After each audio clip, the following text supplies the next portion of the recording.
Let's be real, grief doesn't always look like sobbing in bed or endless heartbreak. Sometimes it shows up as relief, and when that happens, then the guilt rolls in and you think, good heavens, what kind of person feels relief after someone dies? And suddenly you're grieving and judging yourself at the same time. Now, if that's you, stay with me, my friend, because you're not broken. You're human, so let's have a chat about this. Now, so many of us have this idea in our heads that grief has a specific shape, that it's just sadness, tears, and that hollow ache in your chest. And while yes, those things are absolutely part of grief, they're not the whole picture, not even close, because grief is complicated, messy, unexpected, and full of emotional curveballs. Here's what people don't really talk about: how grief can also look like numbness, avoidance. It can feel like anger, resentment, and even relief. Yep, I said it, relief. And that relief, it's not wrong. It doesn't make you a bad person. It doesn't mean you didn't love them.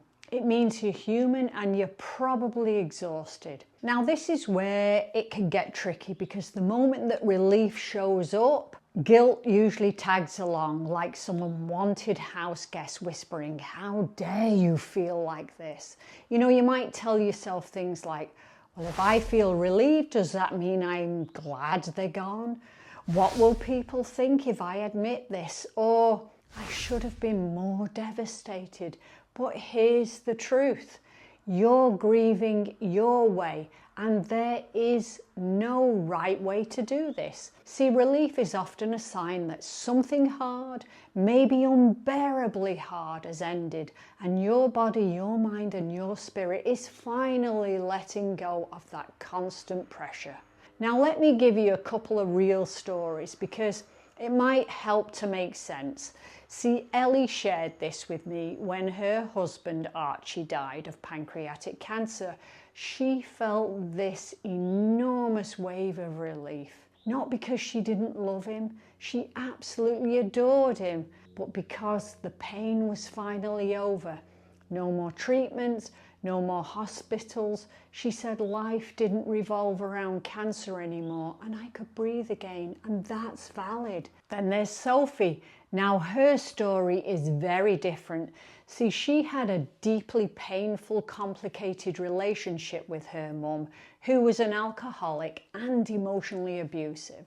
When her mother died, Sophie felt relieved. She said she couldn't hurt us anymore, and she's no longer hurting herself. Now, that doesn't make her cold, it makes her honest, and truthfully, that kind of loss comes with a double dose of grief, because you're grieving who they were and who you wish they could have been. Listen, if you've been holding your breath through someone's illness, or walking on eggshells in a toxic relationship, or caregiving 24/7 and burning yourself to the ground in the process, of course relief might show up when it ends, because you've been in survival mode and you've carried weight most people didn't even see. And when that weight lifts, even if it's tied to someone you love, the body will respond. That response, that relief, that's not betrayal, it's a release. So what now? If you're sitting in this strange cocktail of grief, guilt, and relief, I want you to know it's okay to feel all of it. And here are a few gentle things you can do.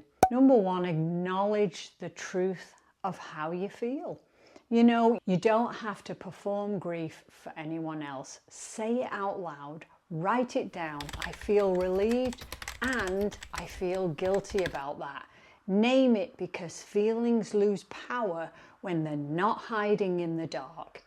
Number two, talk to someone safe. Maybe that's a friend, a coach, a therapist, or a support group. Grief is lonely, but you don't have to carry this alone. And you deserve to be heard without being judged. Number 3, give your nervous system a break. Grief takes a toll physically, emotionally, and spiritually. Try walking, resting, meditation, crying in the shower.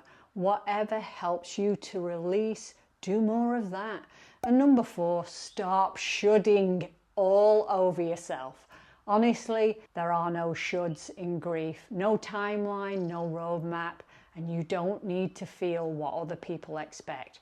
You just need to feel what's true for you. See, when we can admit to ourselves that relief is part of our grief story, then we free ourselves to heal more honestly.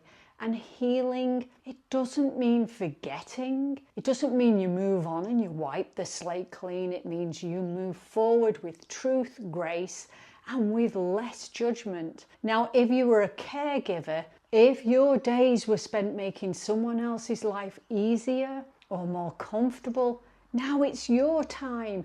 You get to focus on your own emotional health, your physical body, and your mental peace. And know that that is not selfish, it's necessary. You've spent so much time pouring out, now it's time to refill. So let me say this in case no one else has. You are not a bad person for feeling relieved. You are a brave, tired, complex, deeply loving human being. And grief is not one feeling. It's a whole messy mosaic of emotions, and every piece is welcome.